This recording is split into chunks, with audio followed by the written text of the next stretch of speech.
بات بالکل عام ہے، عنوان عام ہے کہ ہم اپنے بچوں کی تربیت نشر و نما کیسے کریں، کیسے ان کے اندر اچھی خصلتیں پیدا کریں، کس طرح سے یہ اچھے ایک مومن اور اچھا ایک مسلمان یہ بچہ بنے۔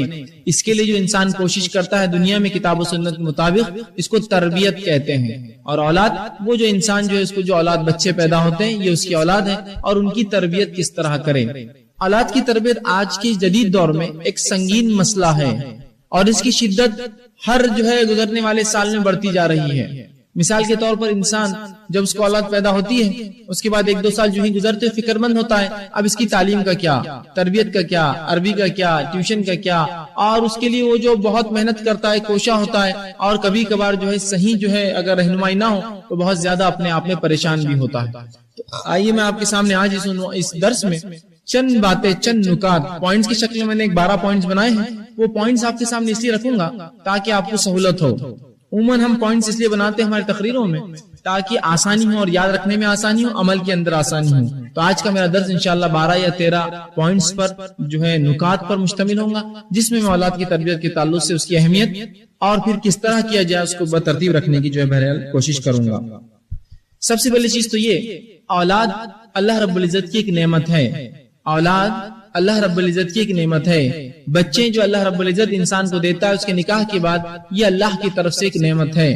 اور اس نعمت کو جیسا کہ میں نے ہر بار بیان کیا ہوں کہ کسی نعمت کا احساس تب ہوتا ہے جب وہ نعمت ہم سے چھین جاتی ہے، یہ جب کسی ایک ایسے انسان کو دیکھتے ہیں جس کے پاس وہ نعمت نہ ہو تب اس نعمت کا ہم کو احساس ہوتا ہے۔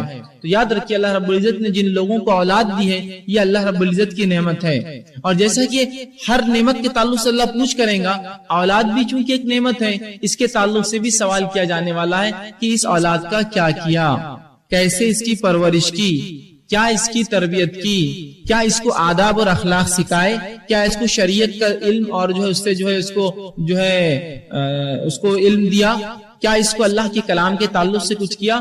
اور یہ تمام چیزیں جو یاد رکھی یہ پوچھی جائیں گی، اس لیے کہ اولاد نعمت ہے اور ہر نعمت کے تعلق سے روز قیامت سوال ہونے والا ہے۔ ٹھیک، اب ہم دیکھتے ہیں اس ذمہ داری کا آج ہم نے احساس چھوڑ دیا۔ ہم اکثر دیکھتے ہیں جب لوگوں سے اولاد کی تربیت کے تعلق سوال ہوتا ہے تو لوگ کہتے ہیں یہ شیطان ہے، یہ تو بہت جو ہے بالکل جو میری اولاد جو ہے بہت زیادہ بگڑ چکی ہے، لہٰذا اس معاملے میں میں نے اپنے آپ کو جو سب گجدوج کر لیا، میں نے اپنا ہاتھ پیچھے کھینچ لیا ہے، ابھی جیسے چاہے زندگی گزارے، جیسے چاہے رہے۔ حالانکہ ان بچوں کی عمریں 2، 3، 4، 5 اور 10 سال ہوتی ہے، اور انسان اور والدین بیزارگی کا اظہار کرتے ہیں ان کے طرف کہ بس میں نے تو ان کو چھوڑ دیا، اب بن جائے تو بن جائے، کچھ ہو جائے تو ہو جائے، ورنہ میں تو ان کا ذمہ نہیں لیتا ہوں۔ تو یاد رکھیے اولاد ذمہ داری ہے، اس ذمہ داری کو ہم کو پورا کرنا ہے۔ یاد رکھیے جو بھی والدین ہیں اور جو لوگ والدین نہیں ہیں، جن کے نکاح نہیں ہوئے، وہ کل کے والدین ہیں، ان کو بھی تیاری کرنا پڑے گی۔ میں نکاح کے بعد اس کا نتیجہ دیکھیے، نکاح کے بعد اس کا نتیجہ جو ہوتا ہے وہ اولاد ہے۔ ایک انسان کا نکاح ہوا، اس کے بعد اس کا نتیجہ کیا ہوا، اس کو اولاد ہوئی۔ تو ظاہر سی بات ہے وقت بہت جلدی گزرنے والا ہے، تو لہٰذا اس سے پہلے ہم اس کی تیاری کر لیں۔ تو اولاد کی تربیت یاد رکھیے یہ بہت اہم اور سنگین مسئلہ ہے، اس کی ضرورت کو سمجھیے، اس کی اہمیت کو سمجھیے، اس کے دنیاوی اور اخروی فائدوں کو جانیے۔ اگر ہم نے ایسا نہ کیا تو دنیا اور آخرت میں بڑا نقصان ہم کو اٹھانا پڑے گا۔ آئیے، اگر ہم اولاد کی تربیت نہ کریں تو اس کے نقصانات کیا ہوتے ہیں۔ اولاد والدین سے جھگڑا کرتی ہے، والدین کو گالیاں دیتی ہے، آس پڑوس کو اور ماحول اور معاشرے میں لوگوں کو تکلیف پہنچاتی ہے۔ اسی لیے ہم دیکھتے ہیں کہ بوڑھے ماں باپ کو تکلیف دیتی ہے، دھکے دے کر ان کو نکالتی ہے، یا اسی طرح سے لڑکے اور لڑکیاں بھاگ کر یا بھگا کر لے کر شادی کر لیتے ہیں، کہ والدین کی بغیر اجازت کے نکاح کر لیتے ہیں۔ تو اولاد کی جب صحیح تربیت نہیں ہوں گی تو جو نقصانات ہونے والے بہت زیادہ ہے، اور جو شرمندگی اور رسوائی انسان کو اس وقت ہوں گی جب اولاد کی تربیت نہیں کرے گا۔ اس کی لڑکی بھاگ گئی، لڑکے نے بھگا کے لا لیا، کسی کے سامنے اس کی بے عزتی کر دی، باپ کو گالی دے دی، ماں کو تکلیف دیا، تو وہاں آپ کو محسوس ہوگا۔ تو جب تربیت نہیں ہوں گی، یہ تو ایک نمونہ ہے، اخبارات اٹھائیے ایسے 100 نمونے آپ کو روز ملیں گے جہاں والدین جب تربیت نہیں کرتے ہیں بچوں کی تو نتیجہ یہ نکلتا ہے کہ یہی بچے والدین کا قتل تک کر دیتے ہیں۔ اس نے تو بہرحال پھر بھی مری ہوئی ماں کا انگوٹھا کاٹا تھا، صرف قتل کر دیتے ہیں پیسوں کے لیے، زیورات کے لیے، باپ کے پینشن کے لیے، اس کے پی ایف کے لیے، اور ان گھروں سے ہکال دیتے ہیں ان کی مال و دولت جائیداد کو اپنے نام پر کر کے۔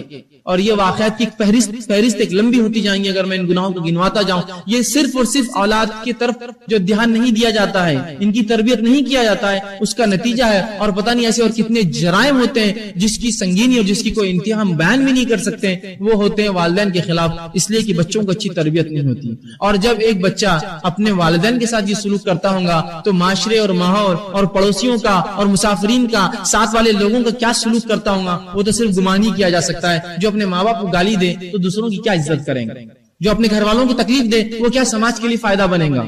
تو اولاد کی تربیت یہ بڑا اہم مسئلہ یاد رکھیں، اگر یہ ہم نے نہ کیا تو دنیا اور آخرت کی بڑی رسوائیاں ہیں۔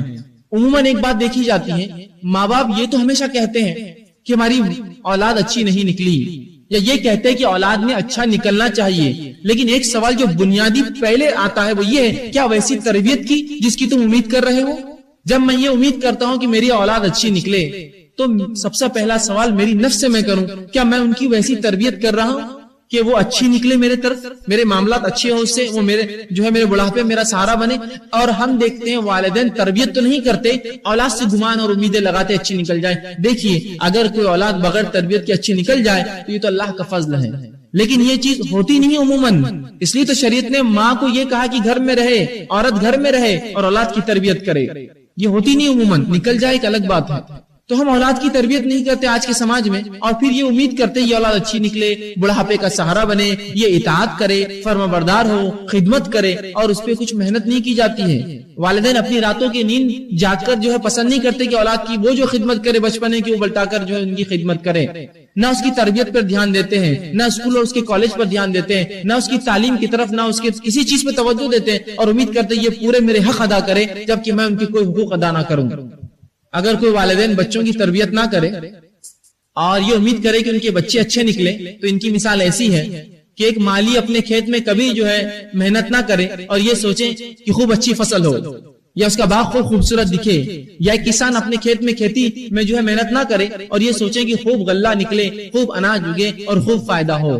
اگر ہم چاہتے ہیں کہ اپنے بچے جو ہے اچھے ماحول میں رہیں، اگر ہمارے بچے اچھا سلوک ہم سے کریں، اطاعت اور فرمانبرداری کریں، ان کے وجہ سے دنیا آخرت میں ہمارا نام ہو، تو اس کے لیے ہمیں کوشش کرنا پڑے گی۔ یاد رکھیں، اور آج جہاں جو بچے ہیں وہ کل والدین ہیں، تو وہ نہیں سمجھے کہ میں جب والدین کو کچھ تنبیہ کروں گا اس اپنے درس میں تو دیکھو والدین ہمارے ساتھ غلط کر رہے، ہم کو حق برا کر، نہیں، آج اگر تم ان کے ساتھ برا کرو گے کل تمہاری اولاد تمہارے ساتھ برا کریں گی۔ یہ معاملات بہت جلدی دہرائے جانے والے ہیں، وقت جلدی سے واپس آنے والا وہیں جہاں اگر کوئی بچہ یہ سوچے کہ بچوں کی حقوق تو یہ ہے، میرے باپ نے میرے سے کیا کیا، مجھے کیا دیا، اور ان کا حق نہ دے اس کے بدلے میں، تو یاد رکھیں تمہاری اولاد تمہارا حق نہیں دیں گے۔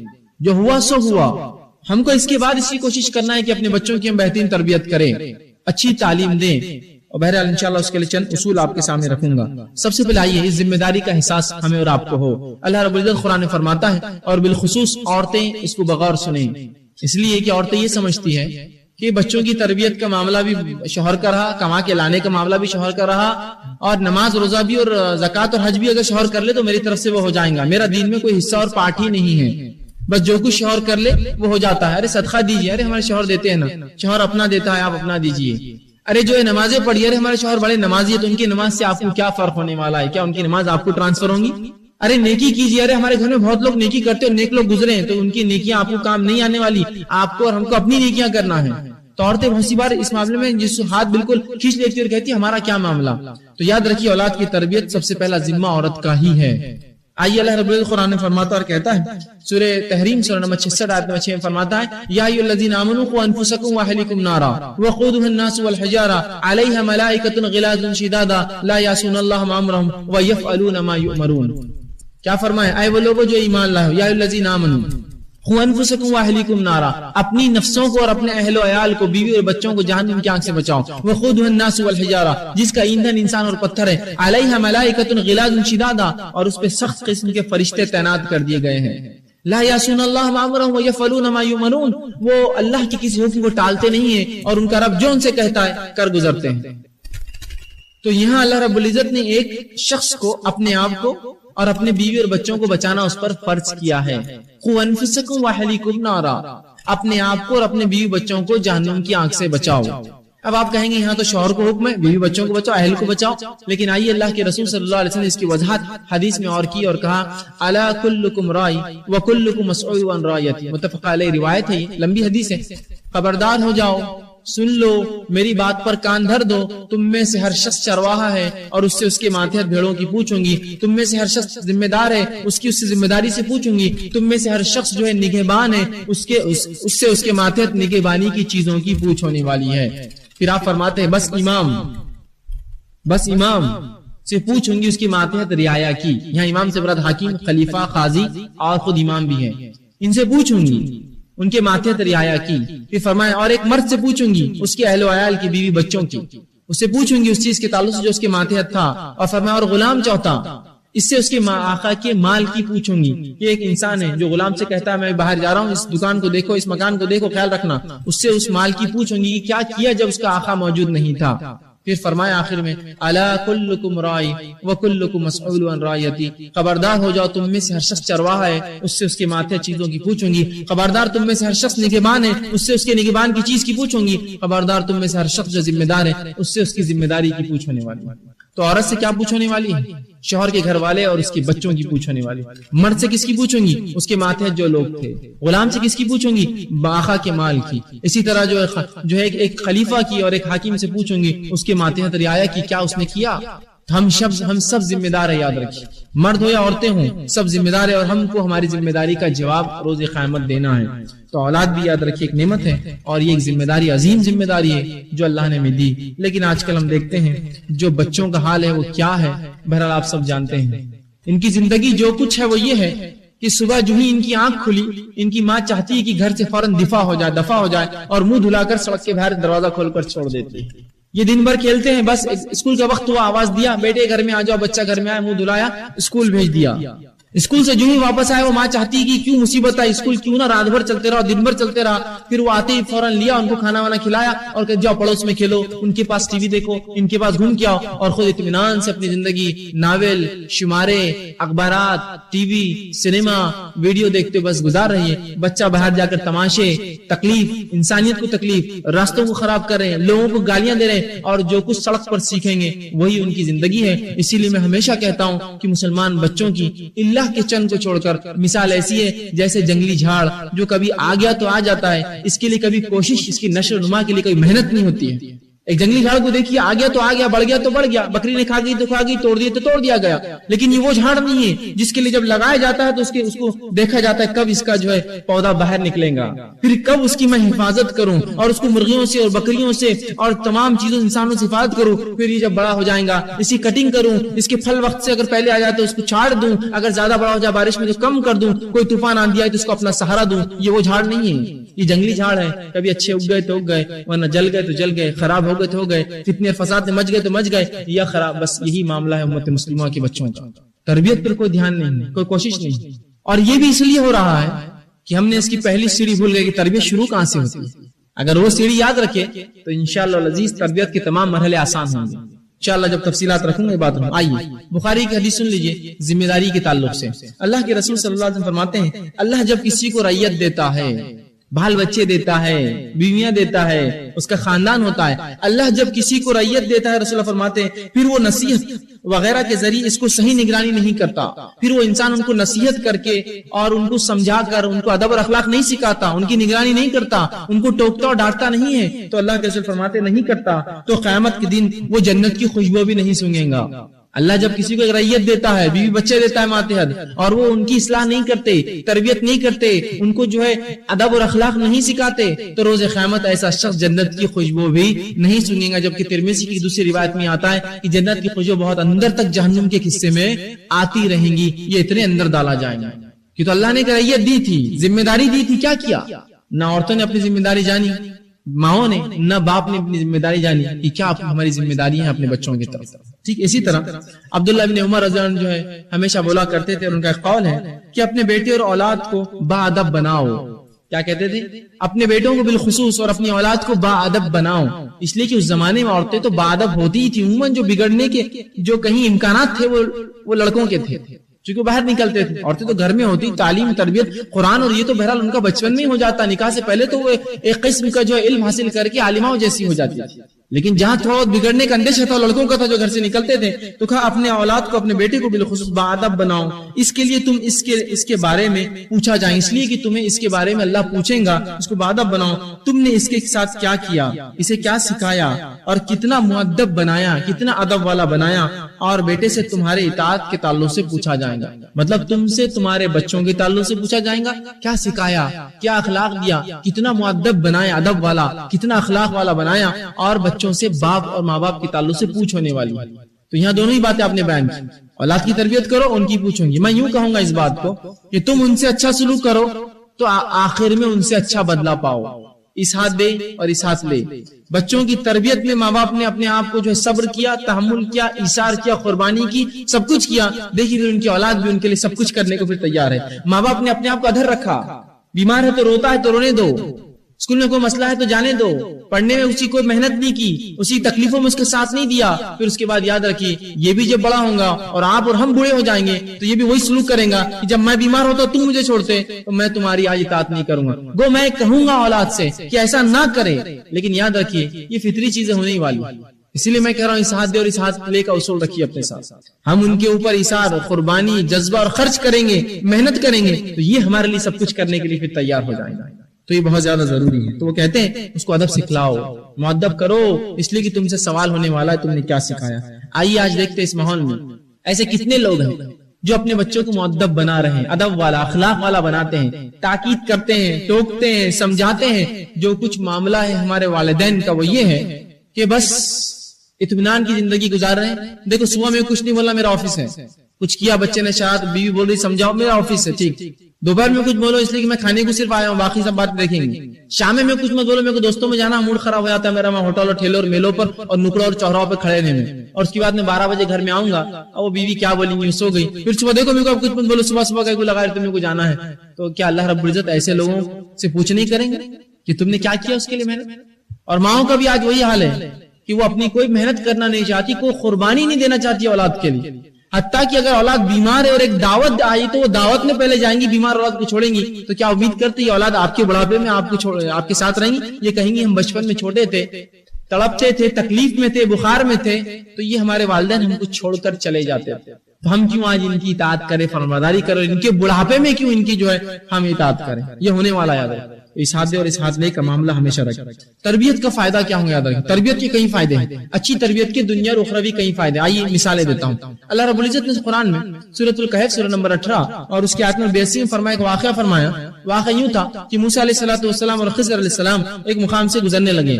وہاں ایک بستی میں گئے اور جہاں ایک دیوار تھی, آپ نے اس بستی والوں سے کھانا مانگا, انہوں نے انکار کر دیا, لیکن وہ دیوار گر رہی تھی. موسیٰ علیہ السلام نے اور خضر علیہ السلام نے اس دیوار کو سدھار دیا. موسیٰ علیہ السلام نے پوچھا, اے خضر, اس بستی والوں نے تو ہم کو کھانے کو تک نہیں دیا اور تم ان کی دیوار سدھار کر دے رہے ہیں. ٹھیک. اس کے بعد بہرحال خضر علیہ السلام نے تھوڑی دیر بعد پورے واقعہ ہونے کے بعد کہا میں نے ایسا کیوں کیا. اس کی تعویل دی اور بتایا کہ یہ 2 یتیموں کا مال اس کے نیچے ان کے والدین نے دفن کیا تھا. 2 یتیم ہیں جن کا مال دفن ہے. تیرے رب نے یہ چاہا کہ جب وہ یتیم اپنی طاقت اور جو ہے شباب اور جوانی کو پہنچ جائے تب ان کو یہ مال نکال کر دیں, لہٰذا مجھے حکم, میں نے اس دیوار کو سیدھا کر دیا. علامہ ابن کثیر اس کی تفسیر میں لکھتے ہیں کہ وہ یتیموں کے والدین سے مراد بالکل ان کے حقیقی والدین نہیں تھے, بلکہ کچھ سلف کے اقوال و نقل کرتے ہیں کہ 7 پشت پہلے کچھ نیک لوگ گزرے جنہوں نے یہ کام کیا تھا. ان کا بدلہ اللہ اس اولاد کو دے رہا ہے اس 7 پیڑھیوں کے بعد. تو اچھی اولاد کی تربیت ہم کریں گے تو آپ بولیں گے تو والدین کا ہے. اچھے والدین تھے تو 7 پیڑھی بعد فائدہ ہوا. تو میں یہی تو کہہ رہا ہوں, یہ تربیت جب دیں گے تو یہی بچے والدین بننے والے ہیں. یہ کیوں ہم بھول جا رہے ہیں؟ یہی بچوں کی اچھی تربیت ہوں گی تو یہ والدین بنیں گے, اور جب یہ اچھا کام کریں گے تو ہو سکتا ہے اگلی 7 پیڑھیوں تک ان کی برکتیں اور فائدے, ان کو فائدہ اور ان کو جو اٹھانے کا موقع ملے. جس طرح سے اس واقعے میں 7 پشت بعد بھی ان بچوں کو اپنے نیک والدین کی وجہ سے, نیک لوگوں کی وجہ سے فائدہ ہوا. اور ظاہر سی بات ہے وہ نیک اس لیے ہوں گے کہ والدین نے ویسی تربیت کی ہوگی. تو یہ اس ہاتھ دے اور اس ہاتھ لے والا ہی معاملہ ہے بالکل. کہیں بھی کوئی کہے میرے والدین مجھے حق نہیں دیتے تو میں ان کا نہ دوں, تو یاد رکھو پھر تم والد بننے والے تمہارے بچے حق نہیں دیں گے. تو دو. تو اس ہاتھ دے اس ہاتھ لے والا معاملہ ہے بہرحال یہ, تو اس معاملے میں بڑی احتیاط کریں. اسی طرح نیک اولاد ایصال ثواب ہے. جو ایصال نہیں اس کے پیچھے تو ہم پڑے ہوئے ہیں, جو ایصال نہیں اس کے پیچھے پڑے ہوئے. بیٹے مرنے کے بعد میرے طرف سے 100 رکعت نماز پڑھنا نہیں ملتی, میرے مرنے کے بعد 100 قرآن میرے کو بخشنا نہیں ملتے, مرنے کے بعد فلاں فلاں کرنا نہیں ملتا. یہ جو کچھ ملتا ہے بہت تھوڑی چیزیں ہیں. اللہ کے رسول صلی اللہ علیہ وسلم کے پاس ایک شخص آیا اور کہا اللہ کے رسول مرنے کے بعد ایک میت کو کیا ملتا ہے, ایحسان کیا ہو سکتا ہے؟ تو کہا نافع علم, جو اچھا علم چھوڑ کر گیا, کار خیر جو اچھے کام کر کے گیا, اور اولد صالح یدعو لہ, نیک اولاد جو اس کے مرنے کے بعد دعائیں مغفرت کرے. تو یہ ہے ایصال. اس ایصال کو تو بھول گئے اور نہ جانے کتنے غیر شرعی ایصال ہم نے نکال لی. آئیے دوسری روایت، اللہ کے رسول صلی اللہ علیہ وسلم فرماتے ہیں، ابن ماجہ کی روایت، ابو ہریرہ رضی اللہ عنہ حدیث کے راوی وہ فرماتے اور کہتے ہیں کہ جنت میں جب آدمی چلے جاتا ہے تو اس کے درجے بلند ہوتے ہیں. ایک آدمی جب جنت میں چلا جاتا ہے کبھی کبھار اس کے درجے بلند ہوتے ہیں، تو آدمی پوچھتا ہے اللہ سے، اللہ میرا درجہ کیوں بلند کیا گیا جبکہ میرا نام عمل تو بند ہو گیا؟ تو اللہ رب العزت اس کو جواب دے گا، اس آدمی کو کہیں گا یہ تیرے لڑکے نے تیرے دعائیں مغفرت کی تھی جس کی وجہ سے تیرے جو نیکیاں ملے تیرے درجات بلند کر دیے گئے. دیکھ رہے ہیں آپ، نیک اولاد مرنے کے بعد اگر دعا کریں گی تو والدین کے درجے وہاں بلند ہوں گے، جبکہ والد پوچھیں گا کہ میرے درجے کیوں بلند کیے گئے، میں نے تو کوئی نیکی نہیں کی، اب تو نیکی کا معاملہ بند ہو گیا. اس سے کہا جائیں گے تیری نیک اولاد ہے جو تیرے لیے مغفرت کی دعائیں کر رہا ہے جس کی وجہ سے تیرے درجات بلند ہوتے جا رہے ہیں. تو نیک اولاد ایصال ہے، ان کی دعائیں اللہ قبول کرتا ہے. یہ آپ کے لیے مغفرت کرے تو یہ مغفرت قبول کی جاتی ہے، ہمارے درجے بلند کیے جائیں گے ان کی وجہ سے. اب ان پر محنت نہیں ہوگی تو کیا آپ کو لگتا ہے یہ اولاد دعائیں کریں گے؟ وہ اولاد کیوں دعائیں کریں گے جس پر والدین نے قربانیاں نہ دی ہو، ایثار نہ دیا، ان کے لیے کچھ کام کیا نہ ہو. ٹھیک ہے، اسی طرح جو ہے اگر ہم لوگ اپنی اولاد کی صحیح تربیت نہ کریں گے، مرد اور خواتین دونوں ہی، بیوی اور شوہر دونوں ہی، اور اس کے وجہ سے اگر اولاد بگڑ جائے تو یاد رکھیے یہی اولاد عذاب جاریہ بن جاتی ہے. اگر ایک انسان اپنی اولاد کی تربیت نہ کرے جس کی وجہ سے وہ اولاد جاہل، شریعت سے لائل، ناواقفیت، جھوٹا اور لٹیرا اور اسی طرح گناہوں میں ملوث انسان نکلا، تو یاد رکھیے اگر یہ والدین کی نہ تربیت کرنے کا نتیجہ تھا یا لاپرواہی کا نتیجہ تھا تو یہی اولاد والدین کے لیے عذاب جاریہ بنیں گی. ان کے مرنے کے بعد بھی ان کے نام عمل میں اس کا عذاب لکھی جائے گا، چونکہ ان کی تربیت نہ کرنے کی وجہ سے اولاد بگڑی ہے. یاد رکھیے ذمہ داری کو سمجھیے، اس ذمہ داری کے احساس کو اپنے اندر جگائیے کہ اولاد ذمہ داری اور مجھے اس کی طرف کرنا ہے. جن کے نکاح نہیں ہوئے وہ بھی اس احساس کو جگائے کہ جب نکاح ہوگا تو میں نے کیا تیاری اس کے لیے کی ہے. آئیے اب اولاد کی تربیت کیسے کریں، کیا اس کے لیے اصول اپنائیں، کون سے سٹیپس لیں، کیا ہم پوائنٹس نکات کو دھیان میں رکھیں. آئیے چند نکات دھیرے دھیرے آپ کے سامنے رکھنا شروع کرتا ہوں، اور چند باتیں انشاءاللہ جب میں آپ کے سامنے رکھوں گا کچھ لوگ تعجب کریں گے کہ یہ کہاں سے اولاد کی تربیت میں بات آ گئی، لیکن یہ سیدھے تعلق رکھیں گی اولاد کی تربیت سے. ایک شخص تھے، وہ ایک عالم کے پاس گئے اور پوچھا میرا بچہ جو ہے اس کی تربیت کے تعلق سے میں بڑا پریشان ہوں. تو اس عالم نے کہا کیا عمر ہے تیرے بچے کی؟ تو کہا 4 یا 5 مہینے. تو کہا اس کی تربیت کا وقت تو چلا گیا. تو آدمی پریشان ہو گیا، 4 اور 5 مہینے کی بچے کے تعلق سے شیخ میں آپ سے سوال کر رہا ہوں اور آپ کہہ رہے اس کی تربیت کا وقت چلا گیا. تو کہا اس کی تربیت کا وقت چلا گیا. تو اس نے کہا پھر کہاں سے شروع کروں تربیت؟ تو پھر انہوں نے ایک چیز بتائی جو کہ میرا بھی پہلا نقطہ ہے. سب سے پہلے بچے کی تربیت میں جو سب سے پہلا کام ہم کریں گے یہ اس کی پیدائش سے پہلے ہوگا، اس کے لیے اچھی ماں چن کر لائیں. 4-5 مہینہ بولے تو اس کا تربیت کا وقت چلا گیا، اب تو جو تھا اور جو بچا ہے بس وہی ہونے والا ہے. تربیت تو اس کی تب ہوگی جب اصل پہ جائیں گے، اور وہ ہے اچھی ماں کا انتخاب. عمر ابن خطاب رضی اللہ عنہ کے پاس ایک شخص آیا جس کے والد نے اس کو گھسیٹ کے لایا، نوجوان کو کہا اے امیر المومنین یہ بچہ میری باتیں نہیں سنتا ہے. تو کہا کیوں بات نہیں سنتے اپنے والد؟ تو کہا امیر المومنین پہلے میں آپ سے سوال کرتا ہوں اولاد کی حق کیا ہے؟ تو کہا دیکھو اولاد کا حق یہ ہے، سب سے پہلا حق دیکھیں امیر المومنین بتاتے ہیں اس کے لیے اچھی ماں کا انتخاب کیا جائے. اس کی تربیت میں اس لیے میں نے پہلا پوائنٹ رکھا ہے، اس کے لیے اچھی ماں کا انتخاب ہو، یہ پہلا حق ہے اولاد کا، اور یہ پہلا سٹیپ ہے تربیت میں، اور پہلا نکات اور پہلا پوائنٹ ہے. اگر آپ کو اپنے بچوں کی تربیت کرنا ہے اچھی ماں کا انتخاب کرے، اچھی لڑکیوں کا انتخاب کرے، اچھی بہوؤں کا انتخاب کرے، اچھے داماد کا. ظاہر سی بات ہے دو طرفہ ہی بات ہے، دونوں طرف ہے. تو لڑکیاں کہیں گی بھائی ہمارا کیا، ظاہر سی بات ہے جو لڑکا اپنے لیے اچھی لڑکی ڈھونڈ رہا ہے ظاہر سی بات ہے وہ خود بھی تو اچھا ہوگا، آپ اس میں بھی تو اچھائیاں دیکھیں گے. یہ نہیں کہ وہ تو نمازی نہیں اور چاہتا ہے لڑکی نمازی ہو، ظاہر سی بات ہے وہ لڑکی بھی کہیں گی آپ سے میں نکاح کیوں کروں، آپ خود نمازی نہیں، اور وہ گھر والے کیوں دیں گے ایسے لڑکے کو. تو اچھی ماں کا انتخاب فرسٹ سٹیپ ہے. امیر المومنین نے کہا اچھی ماں اس کے لیے چنے، یہ اس کا پہلا حق ہے، یہ حق بھی ہے اور یہ اس کی تربیت کا پہلا سٹیپ بھی ہے. یاد رکھیے تو آپ جو چاہتے ہیں اپنی اولاد کی تربیت درست ہو تو سب سے پہلے نکاح سے پہلے گھر کے ذمہ دار، بچی کے لیے اچھا داماد، اپنے لیے اچھا داماد، بچی کے لیے اچھا شوہر مطلب، اور اپنے لیے اچھی بہو، اور ایک شخص اپنے لیے اچھی بیوی تلاش کرے، دیندار ہو. دینداری کو اس معاملے میں جو ہے پیمانہ بنائیں. ٹھیک ہے. اسی طرح بخاری کی روایت آپ صلی اللہ علیہ وسلم فرماتے ہیں عورتوں سے نکاح 4 چیزوں کی وجہ سے ہوتا ہے. پہلا ولی مالیا، اس کے مال کی وجہ سے پیسہ، ولی جمالیا، اس کی خوبصورتی کی وجہ سے، اور تیسرا اس کے حسب و نسب کی وجہ سے، اور چوتھا فرمایا اس کے دین کی وجہ سے. اے نوجوانوں تمہارے ہاتھ خاک آلود ہو، تم دینداری کو لازم جانو. مطلب ایسا نہ کرو گے تو تم بددعا کے مستحق ہے میرے کہ تمہارے ہاتھ مٹی پڑے. تم دینداری کو لازم جانو. مطلب ایسا نہ کرو کہ تم مال اور حسن جمال اور خوبصورتی اور حسب نسب ننیال ددیال دیکھ کر نکاح کر لو اور دینداری نہ دیکھو. دینداری اول بنائیے، اس لیے کہ یہ اولاد کی تربیت میں پہلا اسٹیپ، پہلا قدم، فرسٹ جو ہے اس کو بولیں گے پہلی سیڑھی ہے. کہ اچھی ماں کا انتخاب کرے ایک جو ہے بچے کی تربیت میں، یہ پہلا اسٹیپ. آئیے اللہ کے رسول نے اس بات کی وضاحت مسلم کی روایت میں پھر آپ نے فرمایا الدنیا کلھا متاع وخیر متاع الدنیا المرأة الصالح. یہ دنیا تمام کی تمام خیر کی چیز ہے، کمانے کی چیز ہے، جمع کرنے کی چیز ہے، اور اس میں سب سے خیر جو چیز ہے وہ ہے المرأة الصالح، نیک لڑکی، نیک عورت. دنیا تمام کی تمام متاع ہے، جمع کرنے کی چیز ہے، اور سب سے بہترین چیز جو جمع کی جا سکتی ہے وہ کیا ہے؟ المرأة الصالح، نیک عورت، نیک بیوی. تو نیک بیوی یہ یاد رکھیے، نیک عورت کا انتخاب، اچھی ماں کا انتخاب، یہ سب سے پہلا حق بچوں کا بھی ہے، اور یہ جو اچھے نکاح کے لیے ضروری ہے. اسی طرح اللہ کے رسول صلی اللہ علیہ وسلم فرماتے ہیں، بخاری کی حدیث ہے، آپ نے فرمایا 4 چیزیں خوش بختی کی علامت ہے، اچھائی کی علامت ہے، خوش نصیبی کی علامت ہے.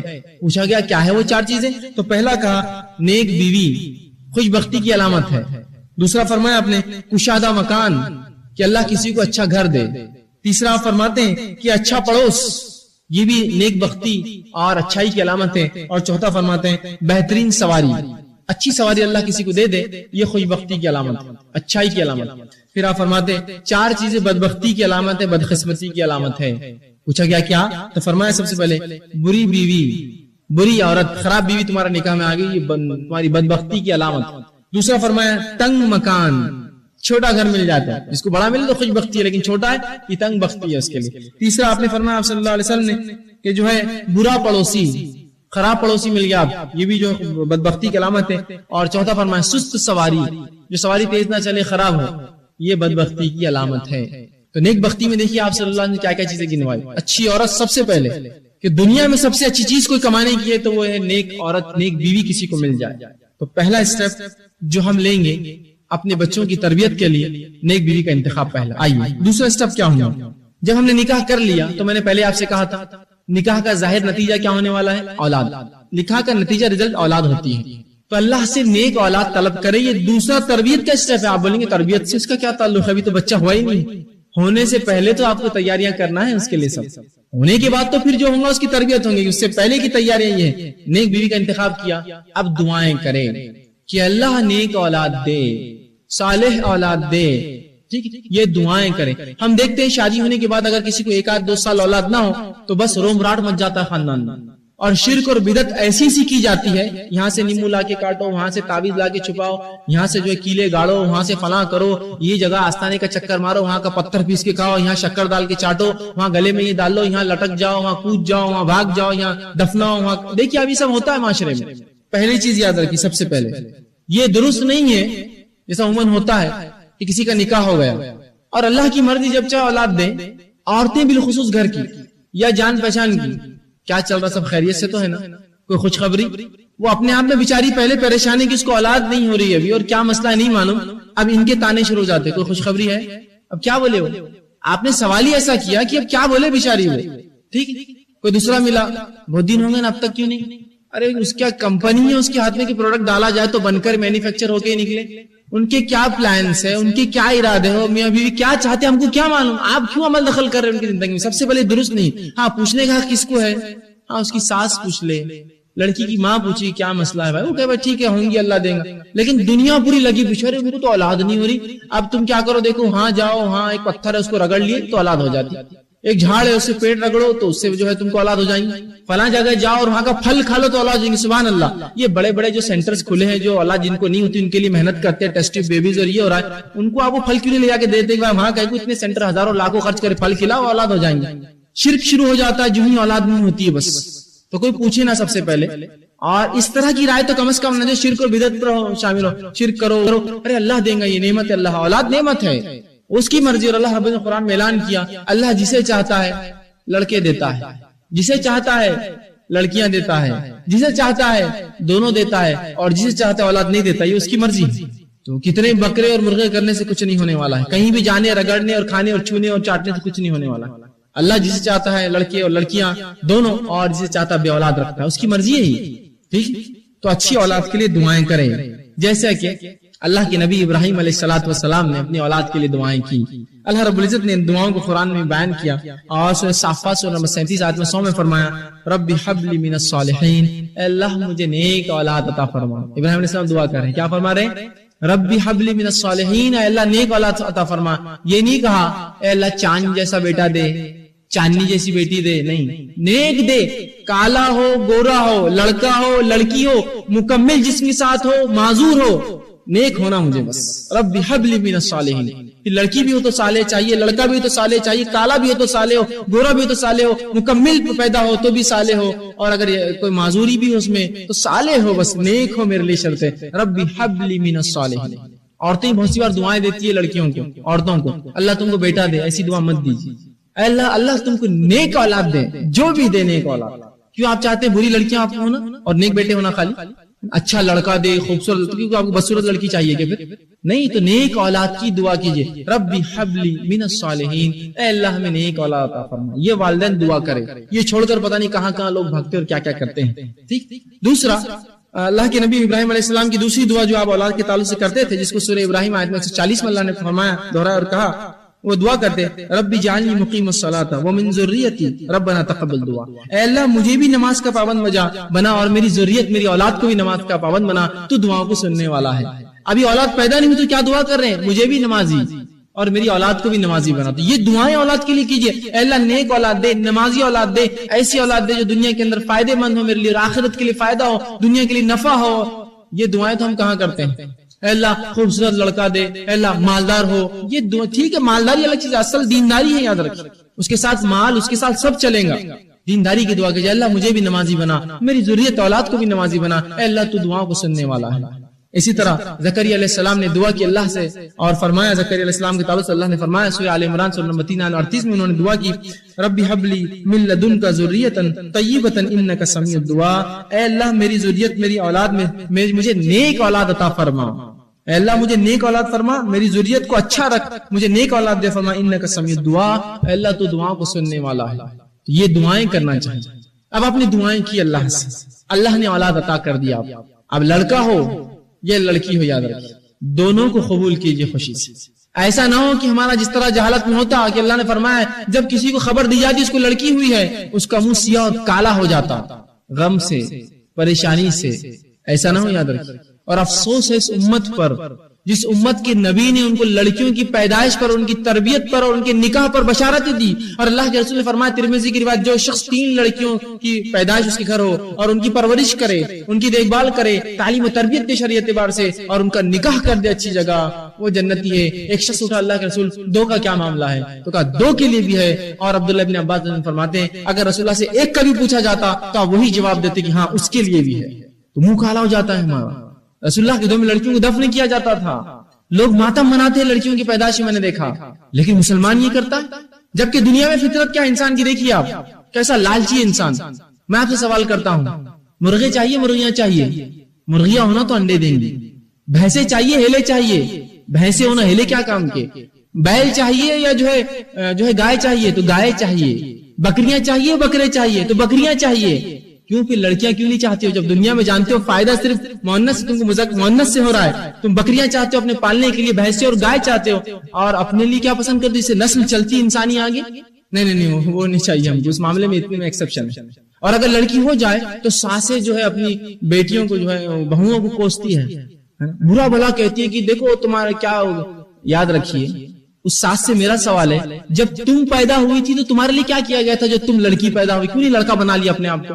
نہیں، جب تم اتنا لڑکیوں کو برا سمجھتی ہو تو تم جو خود سانس ایک لڑکی عورت ہو کر ایک عورت کی پیدائش پہ غم کر رہی ہے، سبحان اللہ، اس سے برا تو کوئی بات ہی نہیں ہو سکتی کہ ایک عورت ایک عورت کا غم نہ سمجھتی یہ کہ تم نے لڑکی پیدا کر دی. تو میرا سوال ہے اگر آپ کے بس میں تھا تو کیوں نہ اپنے آپ کو لڑکا بنا لیا اور سسر بن کے بیٹھی؟ تم سانس کیوں بنی؟ تم اختیاری مسئلہ ہے.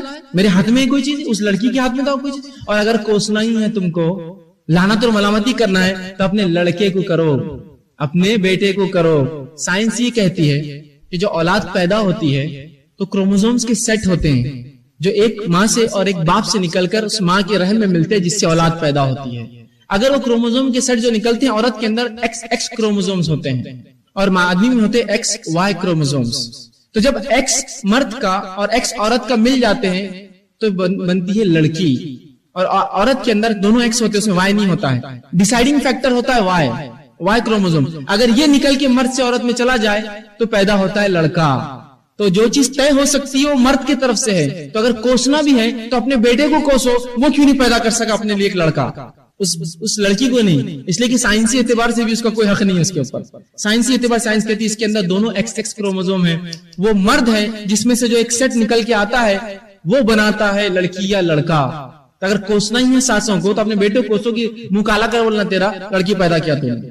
وہ بیچاری عورت تو صرف ایک کیریئر ہے, اس نے اس کو پالا, نشر و مادی جس میں اور پیدا ہو گئی.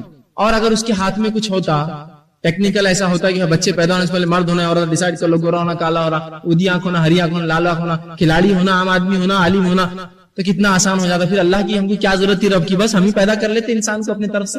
اللہ کی تقدیر, اس کی مشیت, اس کی مرضیوں کچھ تو سمجھو. ایک شخص تھے جو بیٹیوں سے بڑی نفرت کرتے تھے. ہوا یوں کہ ان کے پڑوس میں بوڑھے جب ہو گئے, ان کے پڑوس میں ایک شخص تھا, اس کے گھر میں وہ شخص کا انتقال ہوا. تو انہوں نے ایک بار پوچھا کسی سے, ارے کیا بات ہے, کوئی رونے دھونے کی آواز نہیں آ رہی, مر گیا گھر میں, کوئی آواز آنا چاہیے. تو اس خاتون نے جو کہ جانتی تھی کہ جو ہے اس شخص کو لڑکیاں پسند نہیں, کہا کہ ان کو کوئی بیٹیاں نہیں تھی.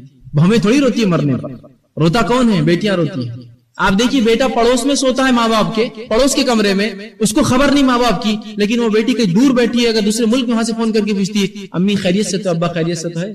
پڑوس میں بیٹا سو رہا ہے, وہ پوچھتا نہیں, وہ بہن, وہ بیٹی وہاں سے اس کی جو ہے فکر کرتی ہے. لڑکیوں میں جذبہ یاد رکھیے, وہ آپ کے دکھ درد میں ہو سکتا ہے آپ کے بیٹوں سے پہلے آ کر کھڑے ہو جائے آپ کے لیے. ہو سکتا ہے جہاں آپ کے بیٹے ساتھ چھوڑ دے وہ آپ کے ساتھ وہاں کاندھا دے. آپ یہ ہوتی ہے بیٹیاں, ان کو برا مت سمجھیے. اور کوئی انسان اپنے طرف سے پروڈیوس نہیں کر سکتا, بنا نہیں سکتا ہے, یہ اللہ کی دین ہے. یاد رکھیں, لڑکی دے تو بھی الحمدللہ, لڑکا دے تو بھی الحمدللہ. میں اس بات کو بھی پسند نہیں کرتا ہوں کہ کوئی شخص اگر اس کو لڑکا ہو تو پیڑے بانٹے اور لڑکی لڈو بانٹ, دونوں کے لیے وہی قیمتی مٹھائی بانٹی ہے جس کی قیمت برابر ہو دونوں. یہ نہیں کہ ناقص مٹھائی لڑکی کے لیے اور اعلیٰ مٹھائی لڑکے, نہیں, یہ بھی آپ نے فرق کیا, اولاد میں ناانصافی کیا. اولاد میں ناانصافی کہ ایک پیدا ہوتا ہے مٹھائی اور اس میں قیمتی مٹھائی پیڑے بانٹے جو کہ مہنگے ہوتے ہیں, اور ایک پیدا ہوتا ہلکی مٹھائی لڈو. مٹھائی میں سمجھ رہا ہوں, لیکن ہلکی ناقص سے نہیں, یہ بھی ناانصافی کی آپ نے. اس کا حق تھا کہ اس پہ بھی اگر آپ خوشیاں مناتے بھی ہے تو دونوں پر وہی منائی جائے, وہ بھی برابر ہے. یاد رکھیے, یہ بھی ثواب جاری ہے آپ کے مرنے کے بعد. ٹھیک ہے, تو بیٹیاں یاد رکھیں, جو بھی ہو دعا کیجیے. دوسرا حصہ, تیسرا اولاد کی تربیت میں اب تیسرا کام ہم کیا کریں, اس کا عقیقہ کرے 7ویں دن. اس کا بھی تعلق اس کی پرورش سے. یاد رکھیں, جب بچوں کو یہ پتا چلیں گے, ان کے ماں باپ اتنے زیادہ حساس تھے دین میں کہ اس نے اچھی بیوی کی تلاش کی, اس کے پیدائش سے پہلے دعائیں کرتے تھے, جب پیدا ہوا 7 دن عقیقہ کیا تو یہ بچہ بھی دین کی طرف مائل ہوگا, رغبت پائیں گا. 7ویں دن اس کا عقیقہ کیجیے, اس کا حق بھی ہے. عمر بن خطاب نے فرمایا اس لڑکے کو کہ پہلا حق تیرا یہ ہے کہ تیرے لیے اچھی ماں چنی جائے, دوسرا حق یہ ہے تیرا عقیقہ کیا جائے. عقیقہ کریے 7ویں دن. عقیقہ ہوتا ہے شرعی اعتبار سے, چاند کے اعتبار سے 7واں دن, سورج کے اعتبار سے بھی نہیں, ٹھیک. اور 6ٹھا دن اور 40واں دن منانا شریعت میں درست نہیں. یاد رکھیں, چھلے اور جو ہے چھٹیاں ہم لوگ مناتے ہیں, شریعت نے کہا عقیقہ مناؤ 7ویں دن. لڑکا ہو یا لڑکی ہو عقیقہ مناؤ, لڑکی کے لیے 1 بکرا ذبح کرو, لڑکے کے لیے 2 بکرے ذبح کرو. ان کے بال ترشواؤ, ایزا دینے والی چیز ان سے دور کرو. بالوں کے وزن کے برابر رسول اللہ جو ہے چاندی تقسیم کیا کرتے غریبوں میں, اور اچھا سا نام رکھتے, لڑکا ہو تو ختنہ کرتے. یہ اس کا حق ہے, یہ اس کا حق ہے, دیجیے اسے. یہ اس کی تربیت میں بھی شامل ہے. اللہ کے رسول صلی اللہ علیہ وسلم ترمذی کی روایت ہے, آپ نے فرمایا, سمرہ بن جندب رضی اللہ عنہ حدیث کے راوی فرمایا, ہر بچہ عقیقے کے بدلے گروی ہوتا ہے. اللہ نے ایک نعمت دی, بچہ گروی ہے اللہ کے پاس, اس کو چھڑائیے, رہتا ہے. اس کی پیدائش کے 7ویں دن اس کا عقیقہ کیا جائے اور اس کا نام رکھا جائے اور اس کے بال منڈوائے جائے. نام رکھیے پیارا سا. اب ہماری تیاری کچھ بھی نہیں ہے اولاد کی پیدائش کے لیے. دیکھیے, انسان کو لڑکا ہے لڑکی 2 چیزیں پیدا ہوں گی نا, اس کی تیاری اتنی بھی ہم کوتا ہے, ہم نے کوئی تیاری نہیں کی کہ بچہ پیدا ہونے کے بعد نام کیا رکھے, تو 4 سال تک للو, گڈو, پنو, پنٹو, یہ تو نام ہی نہیں طے کیا آپ نے. جبکہ لڑکا ہے لڑکی ہوں گا, کیوں طے نہیں کر سکتے تھا پہلے سے نام کہ بیٹا تمہارے پیدائش سے پہلے ہم نے نام طے کیا تھا. اس بچے پہ کیا اثر پڑے گا جب ماں باپ کی جستجو اور کوشش وہ سنے گا بڑا ہونے کے بعد کہ میرے ماں باپ نے میری پیدائش سے پہلے میرا نام چن رکھا تھا. 10 5 7 سال تک تو نام نہیں. اور کبھی کبھار تو یوں ہوتا ہے خود والدین کو بچے کا نام ہی نہیں معلوم ہوتا ہے کہ اسکول میں چلے گا ایڈمیشن کے لیے, نام کیا ہے, تو گھر بیوی سے پوچھتے وہ بچے کا نام کیا ہے اپنے. سبحان اللہ, گھر میں گڈو بولتے تو میں کیا ہوں, ارے بھائی آپ کا بچہ ہے, آپ کا. اگر اتنے ناواقف موسی اور والدین تو بچہ کون سی کلاس میں, کچھ تو بھی پڑھتا, کہیں تو بھی جاتا, کچھ تو بھی کرتا, کہیں سے تو بھی آتا, بس اپنے کو اتنا. ارے تمہارا بچہ ہے وہ اور تم کو یہ نہیں معلوم, جبکہ دنیا کے خسیدے تم کو معلوم, پڑوسی کا یہ ہو گیا, اس کی بیٹی بھاگ گئی, اس کی دکان نہیں چل رہی, اس کا. ارے تمہارا بیٹا کیا تم کو نہیں معلوم, تمہاری بیٹیاں کیا کری تم کو نہیں پتا ہے. ایسے بچے بھی جو ایسے والدین کی کالجی نہیں کرتے جو بچوں کی نہیں کرتے. نام طے کیجیے پہلے سے, میں اولاد ہوں گی لڑکا ہے لڑکا, بس آپشن دو ہی طے کریے ایک اچھا سا نام. اس کا اثر ہوگا اس کی پیدائش جب سنیں گا میرے ماں باپ نے میرا نام پہلے سے طے کر رکھا. ٹھیک. اسی طرح جو ہے بچے کے بال کے وزن کے برابر چاندی آپ تقسیم کرتے ہیں, مستد احمد کی روایت ہے. اسی طرح جو ہے ہم سنت کے بارے میں بدعت ایجاد کرتے ہیں. ہم نے چھٹی کی اور 40واں کیا, یاد رکھیے اس سے بچے میں برا اثر یہ ہوگا وہ بھی بدعتوں کا عادی ہو جائیں گے. تو عقیدہ کیجیے سنت رائج. اسی طرح جو ہے اس کا اچھا سا نام رکھیے, اس کا حق ہے. عمر ابن خطاب نے اس نوجوان سے کہا تیرے حق میں سے تیسرا حق یہ ہے کہ تیرا اچھا نام رکھا جائے, اولاد کا اچھا نام. اور اللہ کے رسول فرماتے سب سے اچھے نام جو اللہ کو سب سے زیادہ محبوب ہے وہ عبداللہ اور عبد الرحمن ہیں, اور اس کے علاوہ اللہ کے پورے نام اور انبیاء علیہ الصلوۃ والسلام کے نام. تو یہ نام نہیں. اسی طرح صحابہ کے نام رکھیے, اسی طرح تابعین اور سلف صالحین میں سے اچھے اچھے نام بچوں کے لیے رکھیے. لیکن اب اس معاملے میں ہمارا بڑا مسئلہ ہوتا ہے یونیک نام ہونا. ہم کو وہ لوگ بہت سی بار آتے ہیں یونیک نام دیجیے. اب یونیک نام کہاں سے لائیں گے؟ ہٹ کر ہونا سب سے. تو عمر میں سے بھی بہت سے لوگ سوال کرتے ہیں, میں کہتا ہوں کتنے یونیک نام دوں گا, مطلب کہاں سے لائیں گے ڈھونڈ ڈھونڈ کر. ٹھیک ہے یونیک نام سے میں کچھ پھر رکھتا ہوں. رکھیے نام کیا رکھنا ہے؟ اسٹیئرنگ. یونیک کس کا نام اسٹیئرنگ سنا آپ نے؟ شیخ اسٹیئرنگ, سید اسٹیئرنگ, کیا یونیک نام. اب آپ کو اللہ کے نام پسند نہیں, انبیاء کے نام پسند نہیں, اب صحابہ نہیں, آپ کو یونیک ہونا تو میں یونیک کہاں سے لاؤں؟ اب ہزاروں عبد الرحمان ہے, ہزاروں عبداللہ ہے, ہزاروں محمد ہے, ہزاروں احمد ہے. اب میں کیا کروں؟ اب یونیک تو یہ ہوں گا, اسٹیئر کیس رکھ دیجیے اس کا نام. کچھ تو یونیک نام یہی ہو سکتا. اب کیا ہوں؟ اللہ کے ناموں پہ رکھیے, چاہے وہ ہزاروں لوگوں کے لاکھوں لوگوں کے نام ہوں, وہ انبیاء کے ناموں پہ رکھیے. اتنے اچھے اچھے نام خود رسول اللہ کے کئی نام آتے ہیں. آپ نے حدیث فرمایا میں ہی محمد ہوں, میں ہی احمد ہوں, میں ہی حاشر ہوں, میں ہی عاقب ہوں, میں ہی ماہی ہوں. ایک حدیث میں, اور بہت سی حدیث میں آپ نے مختلف اپنے نام بتائے, وہ رکھیے. صحابہ کے نام رکھیے, اتنے عظیم الشان صحابہ گزرے, خلفاء راشدین ہیں. عورتیں ہیں تو صحابیات کے نام کی فہرست لگیے, رکھیے اچھا نام ہے اس کا حق. ٹھیک, اس لیے کہ اس سے بھی فرق پڑتا ہے اس کی زندگی پہ. لیکن جب یہ کہیں گے بیٹا تمہارا نام سلمان فارسی کے نام پہ ہم نے رکھا, جو ایک زبردست صحابی تھے جن کے ایمان کے واقعات یہ ہے, ایمان لانے سے پہلے ان کی جستجو کوشش یہ تھی, ایمان لانے کے بعد ایسی زندگی گزاری اور ایسی موت ہوئی ان کی, تو بچہ بھی ویسا بننے کی کوشش کرے. اچھا سا پیارا نام رکھیے. ٹھیک. اسی طرح لڑکا ہو تو اس کی ختنہ کیجیے. بیجا ختنہ میں دیری کرنا درست نہیں ہے, اس لیے کہ اس سے بے شرمی اور بے حیائی ہوتی ہے. لوگ ہمارے معاشرے میں ہم دیکھتے ہیں ختنہ کی بھی دعوت کرتے ہیں. بلکہ ایک صاحب نے مجھے کہا کہ ایک دعوت ہے, اس میں جانا کیا جائز ہے؟ میں نے کہا کون سی دعوت؟ تو کہا ختنہ کی جمعگی. ختنہ کی دعوت تو سنا تھا, ختنہ کی جمعہ والے ختنہ کی 4 جمعگیاں کرتے ہیں. سبحان اللہ, حد ہو گئی بدعتوں اور خرافات کی. پہلے تو ختنہ 7 دن میں کرتے نہیں, خامخواہ نازک ہے, کمزور ہے. انسان جو پیدا ہوتا ہے بڑا مضبوط ہوتا ہے, یاد رکھیے. اس کے صرف ختنہ کرنے سے, اور یہ فطری چیز ہے ختنہ, کچھ نقصان نہیں ہوتا ہے اس کو. ہاں الگ بات ڈاکٹر کے بہت کمزور, ایک الگ شکل ہے. خامخواہ تاخیر کرتے ہیں, بچہ بڑا ہو جاتا ہے. اب بڑا ہونے کے بعد بھی کیا کرتے ہیں؟ اس کو بے ادبی, اس کو جو ہے بد اخلاق کر دیتے ہیں. دیکھو اب کل کٹنے والی ہے, اڑنے والی ہے, چوڑیاں اڑیں گی, سونے کی چوڑیاں اڑیں گی. سبحان اللہ. اب اس کو پہلے ذہن میں بات بیٹھ جاتی ہے, اور جو ہی وہ بیچارہ جرح آتا ہے ختنہ کرنے والا, وہ بس بھاگنا شروع کر دیتا تھا. اچھا ختنہ بھی کوئی خاموشی میں نہیں ہو رہی ہے, دنیا کو دعوت دی جا رہی ہے. دسترخوان بچھ رہا ہے, اور پتہ نہیں سفیاری اور کیا کیا اس پہ کچھ چیزیں رکھتے بھی سامنے, پاؤسر فلاں, اس پہ اس کو لا کر بٹھاتے ہیں, اور پورے لوگ کھڑے ہیں, مرد اور عورتیں سب دیکھ رہی, عورتیں بھی دیکھ رہی. اب وہ بچہ جو 5, 7, 8 سال کا, جس کو عورتیں دیکھی اسی ختنہ ہوتے ہوئے, کیا وہ ان عورتوں کی عزت کریں گے بڑا ہونے کے بعد؟ یہ بے حیائی ہے, یاد رکھیے. لیکن شیطان نے ہر چیز کو ورغلا دیا مومنوں کہ تم سنت کو کہاں عمل میں لا رہے ہو, بدعتیں کرو, خرافات کرو, اس میں تو مزہ ہے. رسم رسمانے بہرحال ان کی تربیت کے لیے بہت زیادہ ضروری ہے کہ یہ چیزوں کو ہم بہرحال سمجھیں. آئیے اب جب آپ نے یہ کیا, اس کا حقیقت ہے, اس کا تیسرا جو حق ادا کیا, نام رکھا, اس کی پیدائش پر اس کو جو کیا. اب چوتھا نکات کیا ہم ذہن میں رکھیں, وہ یہ ہے اس کی رضاعت. اب وہ پیدا ہو گیا, اب دودھ پلانے کا مرحلہ جو 2 سال چلتا ہے, اس کی رضاعت, یہ بھی اس کا حق ہے. یاد رکھیے رضاعت بھی بچے کا حق ہے, اور یہ حق والدین اس کو دے. یاد رکھیے جو بچے ماں کا دودھ نہیں پیتے, حالت مجبوری الگ باتیں چھڑا دیا, یہ بھی اس کا حق ہے. والدین خاموخواہ, اور آج کل عورتوں کو اپنی صحت کے معاملے میں, اور بالخصوص جو اپنے جو ساخت جسمانی فگر جس کو کہتے ہیں, بہت خیال ہوتا ہے کہ نہیں وہ خراب ہو جائیں گے, اس لیے ہم ڈبوں کا دودھ پلائیں گے. ڈبوں کے دودھ پلانے سے نہ اس کو آپ سے محبت ہوگی, نہ وہ ممتا کا جذبہ ہوگا, نہ وہ آپ کے ساتھ وہ انسیت رکھیں گا جو بچے اپنی ماں کا دودھ پیتے ہیں. اسے ان کو دودھ پلائے, رضاعت اس کا حق ہے, بنا وجہ اس کا حق مت جانے دیجیے بچے کا. ہاں الگ بات ہے کہ ڈاکٹر یہ کہے کہ وہ مرض ہے, یا خاتون کو کچھ بیماری ہے, یا کچھ اور مسئلہ ہو, الگ بات ہے. بچہ ہضم نہیں کر سکتا, الگ شکل ہے. لیکن عمومی حالت میں یاد رکھیے اس کو نہ کریں. ڈبوں کے دودھ پلانا یہ سب بات کی باتیں, اصل یہ ہے کہ ماں کا اپنے دودھ پیے, اس کا حق ہے. رضاعت اس کا دوسرا ہے. عمر بن عبداللہ رحمۃ اللہ علیہ رضی اللہ عنہ یہ فرماتے تھے, ان کا قول ہے, جب ان کی بیوی سے ہمیشہ کہتے تھے, جب وہ بچے کو دودھ پلاتی اور کہتے کہ تو اپنے بچے کو اس طرح دودھ نہ پلانا جیسے جانور دودھ پلاتے ہیں.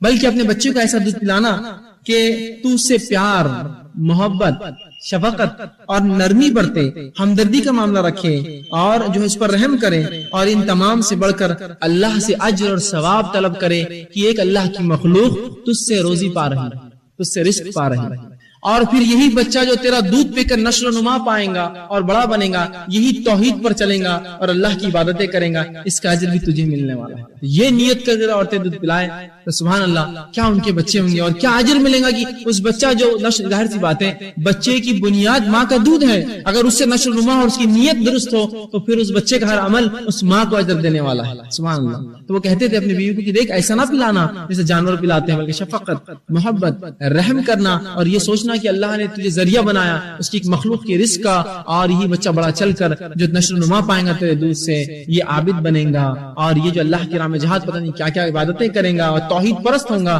تجھے اس کا اجر ملے گا۔ تو یہ بات عورتیں بالخصوص دھیان میں رکھیں، خیال رکھیں۔ تو رضاعت اس کا حق ہے، یہ اس کا 5واں تربیت کا اس کا سیشن شروع ہوا۔ آئیے چھٹا پوائنٹ کیا ہوگا؟ چھٹا پوائنٹ، 5واں پوائنٹ معاف کرنا، چوتھا یہ تھا، 5واں پوائنٹ یہ ہے کہ تربیت جب بچہ بولنے لگے۔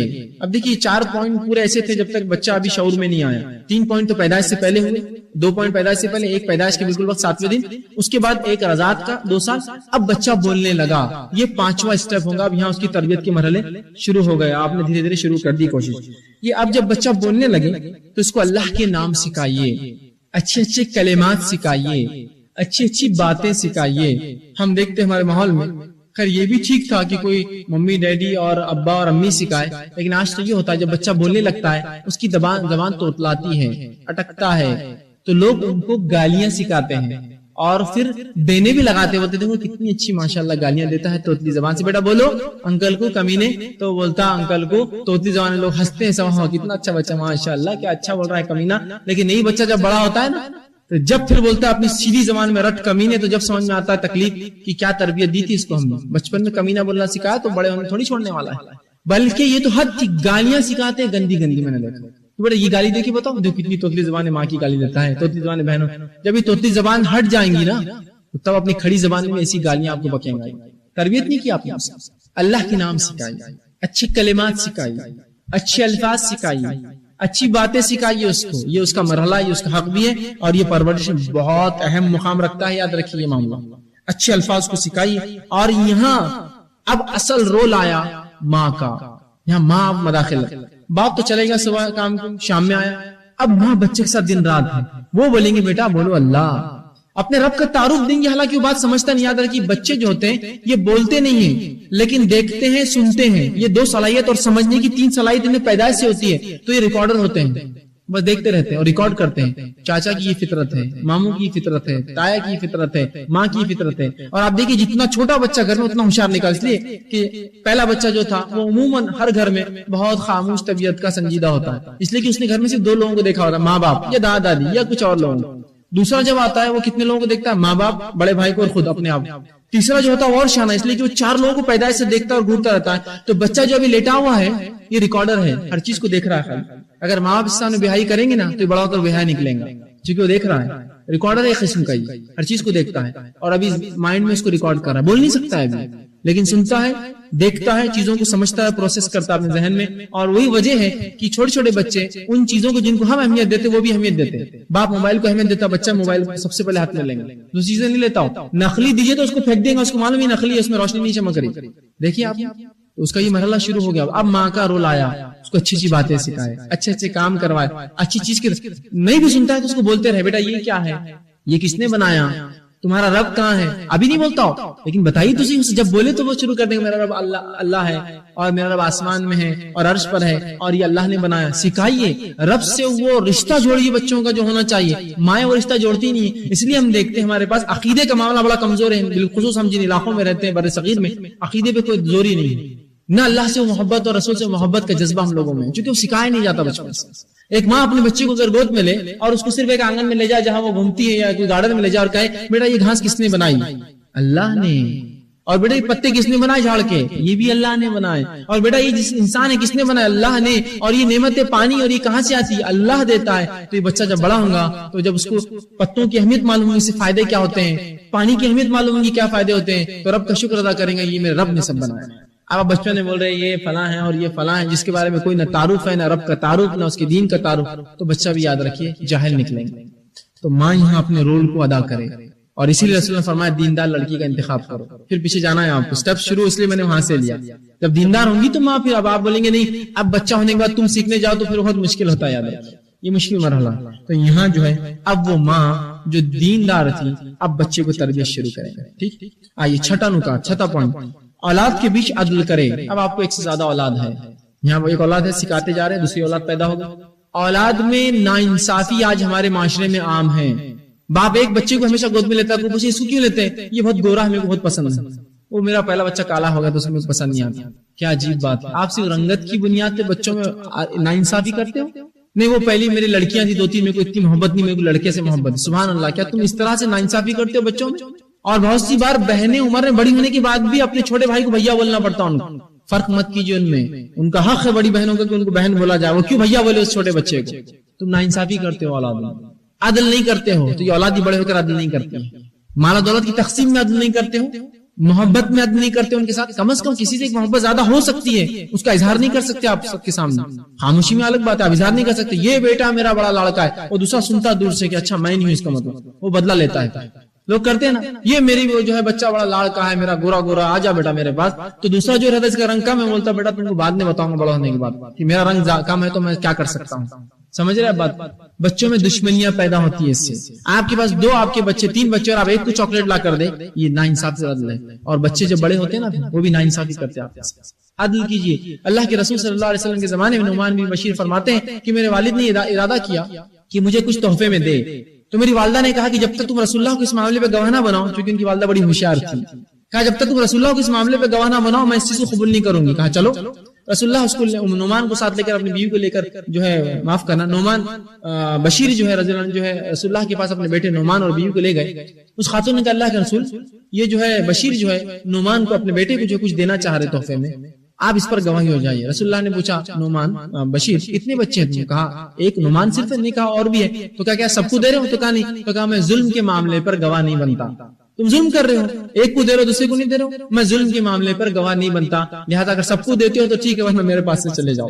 تو یہ ظلم ہے کہ تم ایک بچے کو دو اور دوسرے کو نہ دو، میں اس پر گواہ نہیں بن سکتا ظلم کے معاملے میں۔ ایسا کتنی بار ہوتا ہے، والدین پتہ نہیں کتنے ظلم کرتے ہیں بچوں پر ناانصافی کر کے ان کے ساتھ، اور اس سے کیا ہوتا ہے معلوم؟ بچے باغی بنتے ہیں، آپ کی اطاعت نہیں کرتے ہیں، فرمانبرداری نہیں کرتے ہیں، آپ کی بیماری کو بیماری نہیں سمجھتے، آپ کی تکلیف کو تکلیف نہیں سمجھتے، بلکہ آپ کو تکلیف پہنچانا وہ عزت کا باعث سمجھتے ہیں، اور بولتے جاؤ اس سے لڑ کر بڑا وہ ہے، اور بوقت ضرورت کبھی آپ کے کام بھی نہیں آتے، بولتے ان سے محبت کی زندگی بھر ان سے ہی مانگو۔ آج انصاف کیجیے اپنے بچوں میں۔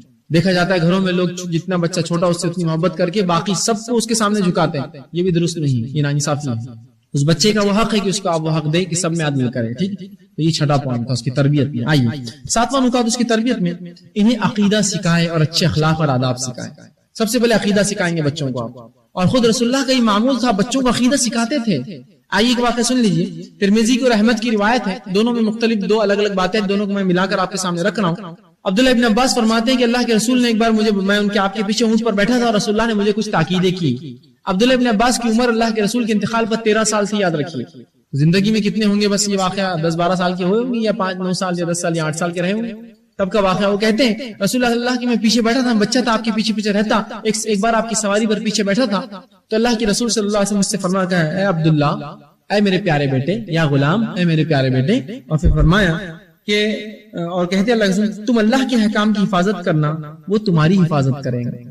تم اللہ کے احکامات جو منع کیا اس سے رکنا، جو حکم دیا کرنا، اللہ تیری حفاظت کرے گا۔ دیکھ کیسا اس کو عقیدہ سکھا رہے ہیں، مطلب تو دوسروں سے حفاظت طلب نہ کرنا، رب سے کرنا۔ دوسرا کہتے ہیں اس بچے کو عبداللہ کو تم اللہ کے احکام کی حفاظت کرو، تم اسے اپنے سامنے پاؤ گے۔ مطلب کیا ہے کہ تم اللہ کے احکامات کی حفاظت کرو، جب تم کو ضرورت محسوس ہوگی اللہ تمہاری مدد کے لیے ہوگا۔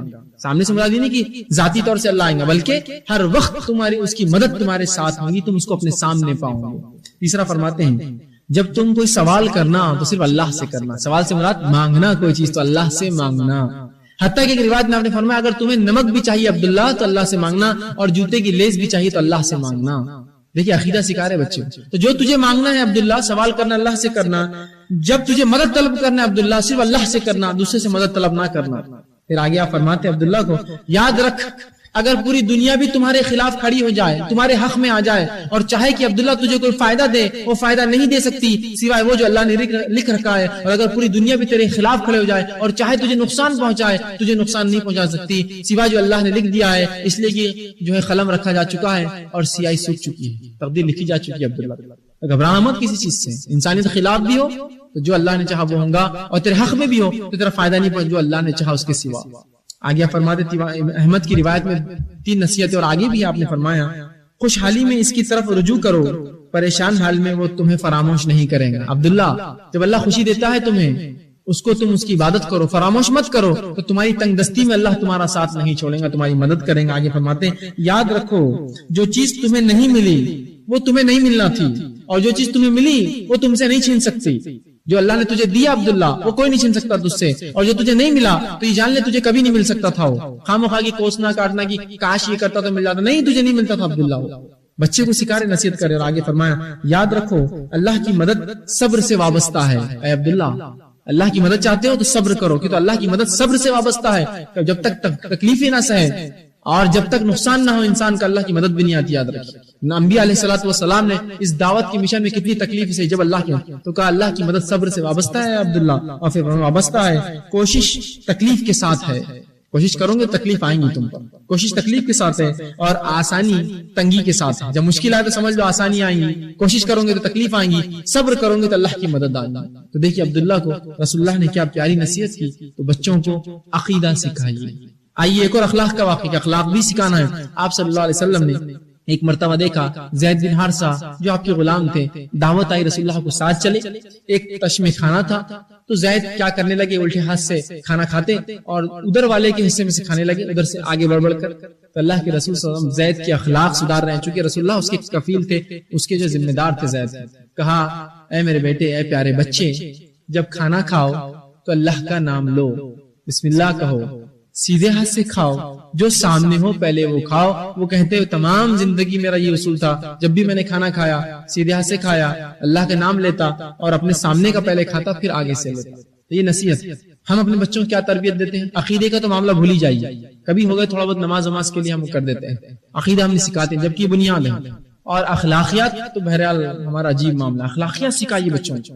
اخلاقیات میں ہم لوگ بڑے کمزور ہو جاتے ہیں، کوئی اخلاق بچے کو نہیں سکھا جاتے، کوئی اس کے معاملات جو ہم طے نہیں کرتے ہیں. یہ بڑی اہم چیز ہے. اور جو کچھ والد سکھاتے کہ رسول اللہ کیسا کرے، اے بیٹے، اے پیارے بچے، جب کھا تو بسم اللہ کر اور سیدھے ہاتھ سے کھا. اور ہمارے پاس کیا معاملہ ہوتا ہے، اگر بچے نے کچھ غلطی کر دی تو بولا تھا اس کو بھیجو مت میرے ساتھ، یہ میرے ساتھ آ رہا تو ایسی کرتا. جبکہ اب زید بھی تو ویسے ہی کر رہے تھے، رسول اللہ کو کتنا برا لگاؤں گا زید ایسی حرکت کر رہے، لیکن انداز دیکھیے بچہ کیسے سمجھے گا مار کو، وہ نہیں سمجھتا یہ چیز. اے میرے بیٹے جب کھا تو بسم اللہ پڑھ.